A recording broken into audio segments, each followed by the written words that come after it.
Në zemrën e Roskovecit, fshati Kurian po përjeton një transformim të sigurt.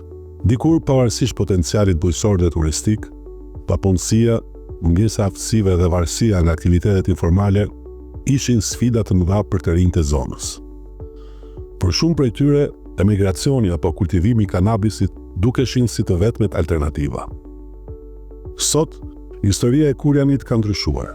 Fal një projekti të zbatuar nga Bashkia Roskovec dhe Sajdev në mbështetjen financiare të Bashkimit Evropian, vëmendja është kthyer tek mundësitë për zhvillimin social dhe ekonomik. Të rinjtë dhe grupet të nevojë po pajisen me aftësi të reja dhe po orientohen drejt një të ardhme të sigurt, larg aktiviteteve të paligjshme. Është menduar si një projekt i cili do të ndihmonte dhe do të fuqizonte jo vetëm kapacitetet e drejtorisë shërbimit social në territorin e Bashkisë Roskovec, por në mënyrë të veçantë do të fuqizonte edhe qytetarët në njësinë administrative Kurian, si njësia e cila në fakt është njësia edhe me aksesin më të ulët drejt mundësive të punësimit, vetë punësimit, duke qenë se është një njësi që shtrihet larg nga qendra e Roskovecit dhe nga qarku i Fierit, dhe njëkohësisht është edhe njësia me numrin më të lartë të përfituesve në ndihmë ekonomike. Duke menduar këtë arsye, projekti synonte të vinte në ndihmë fuqizimit ekonomik dhe rritjes së kapaciteteve në drejtim të formimit profesional dhe të punësimit. Në qendër të këtij transformimi është shkolla Didin Bishani, tashmë e rikonstruktuar plotësisht. 240 nxënësit që ndjekin mësimet këtu gëzojnë kushte moderne, me hapësira të përshtatshme dhe infrastrukturë të përmirësuar, duke garantuar një arsim cilësor dhe gjithëpërfshirës.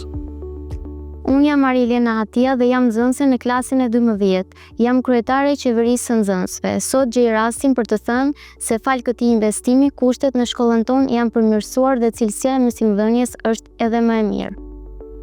Përtej një shkolle, Didin Bishani është kthyer në një qendër komunitare dhe aftësimi profesional, duke u ofruar të rinjve mbështetje për zhvillimin e tyre. Qendra komunitare ngritur në shkollën e Kurianit pasi u përfitua gjithë rekonstruksioni i ploti Kudinës, është arritur që të pajiset me gjithë, po themi, infrastrukturën e dur në gjithë elementet që ka nevojë të trajnohen në mënyrën më të mirë të mundshme në praktik për gjithë ata që do marrin një zanat aty.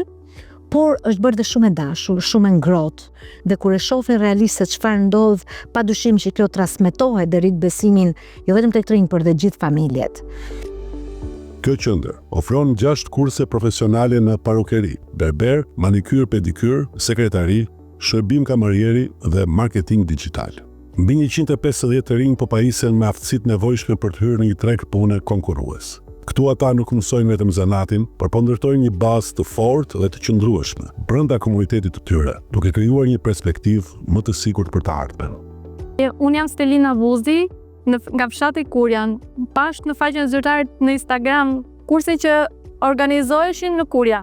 Aty mora pjesë në kursin për parukeri e cila organizohesh në shkollën e Kurianit. Kursi i parukerisë më ndihmon për të krijuar një punë të ardhme për profesionin i cili kam zgjedhur. Ishte diçka shumë e bukur, kushtet ishin super të mira dhe çdo gjë ishte sipas etapave për të mësuar parukeri, për krerje, për stilime, për prerje, për lyrje flokësh edhe të tjera.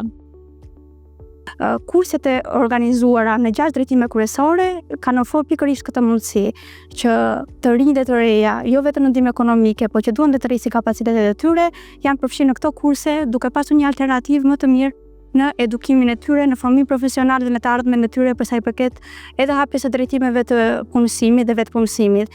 Dhe me vazhdimin me përfundimin e kurseve, subgrantet kanë qenë gjithashtu një alternativë për të nxitur hapjen e bizneseve të reja dhe për të mbështetur ato që janë edhe ekzistuese.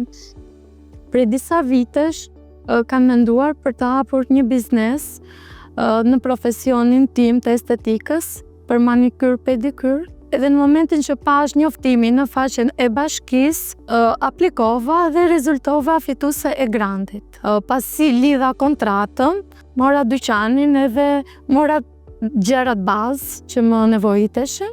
Tani ka filluar, domethënë, kam prej disa muajsh, mirë, si fillim është një ecuri e mirë.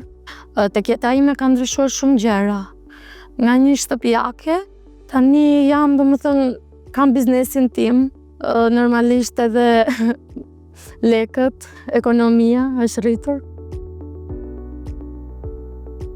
Qyma Manuel Pasalaku, kam marruar kursin e berberit, pash që isha për aplikimi për grandet, aplikova, fitova, hapa sallonin tim, djeva gjithë mjetet e nevojshme për sallonit, ka filluar puna dhe jeta një pajisën shumë mirë. Si fillimi është 2000 lekë të vjetra, dhe duke ardhur, duke rritur pentela, duke rritur puna, më vrinë e çmime dhe ato do në zhvillim. Me Grandet neve u njohëm në përmjet bashkisë, për pjesën e Grandeve. Ndërkohë që ne e kishim një biznes, kemi restorantin, kemi vite që e punojmë dhe e shikonim që ishte kërkesë pjesa e bujtinave. Duke parë interesin e turistave të huaj, edhe tham hajde, me që është një mundësi edhe me ndihmën e projektit nëpërmjet bashkisë. Kisha një dhomë në banesën time që e lirova dhe kemi krijuar kushtet, domethënë kushtet që i dojmë një dhomë hoteli. Është tamam një ambient privat i këndshëm, ka dhe goxha hapësirë. Këtu ne jemi në balkonin e njërës nga dhomat. Mendojmë se pamja është e bukur. Ja vlen. Jam Vjollca Caushi. Jetoj prej 30 vjetësh me familjen time këtu në fshatin Blosh, bashkia Roskovec. Kam një mini market që punoj prej 30 vitesh. Pash që në faqen e bashkisë aplikoni për grant, për bujtina. Aplikova dhe fitova.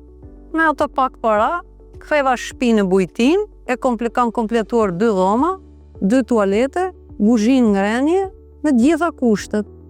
Po që do kemi një përparësi, mund ta kthejmë gjithë shtëpinë në bujtin. Është bërë një pull shumë e mirë nga të gjithë fituesit e sabrankeve. Kemi 2 bujtina të cilën i kemi në njësinë e Kurjanit, duke qenë se është një vend turistik dhe është vend i cili ka numrin më të madh të turistëve krahasuar me njësitë të tjera që përkasin territorit të bashkisë Roskovec.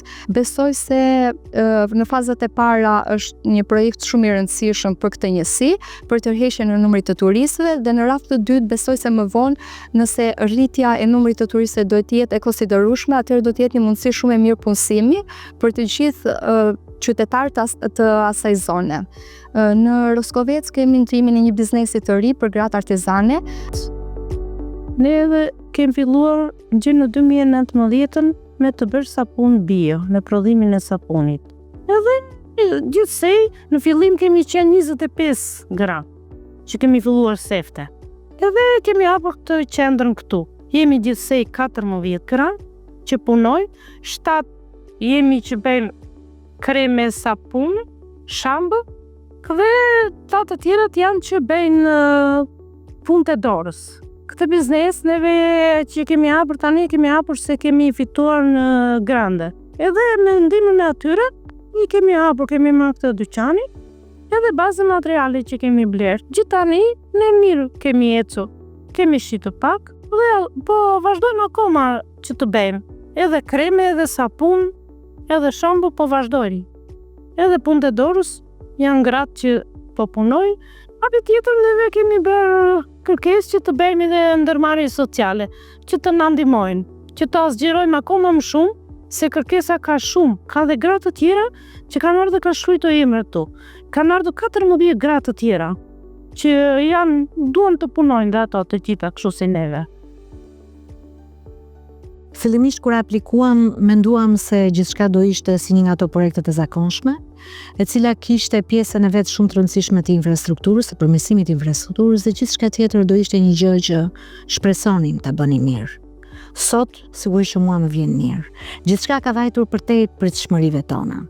Dhe çdo i ri që ka marrë trajnimin dhe ka marrë një profesion, ka dhe një dokument, të cilin përmes të cilit gjen zbatim dhe arrin të punësohet jo vetëm thjesht në Kurjan dhe Roskovec, por në gjithë Shqipërinë. Ne na del si detyrë një gjë shumë e madhe që pas përfundimit të këtij projekti, i cili ka fundin e vet padyshim, ne duhet ta vazhdojmë këtë gjë.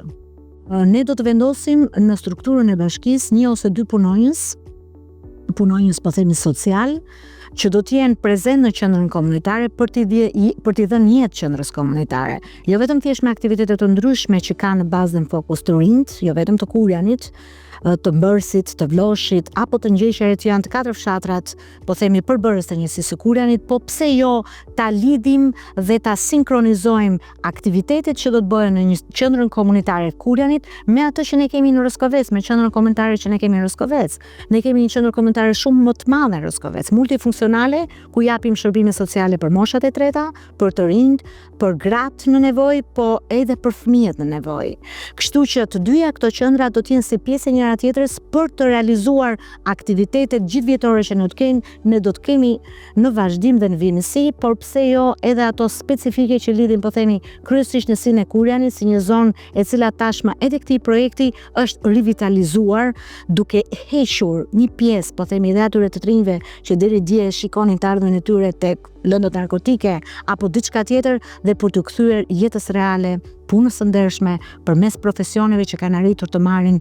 Unë gjej rastin edhe një herë të falenderoj donatorët e këtij projekti, Delegacionin Evropian në Shqipëri, që besuan në aplikimin ton dhe padyshim jam shumë e bindur që shikojnë një zbatues dhe një partner shumë të mirë Bashkinë e Roskovecit në këtë projekt.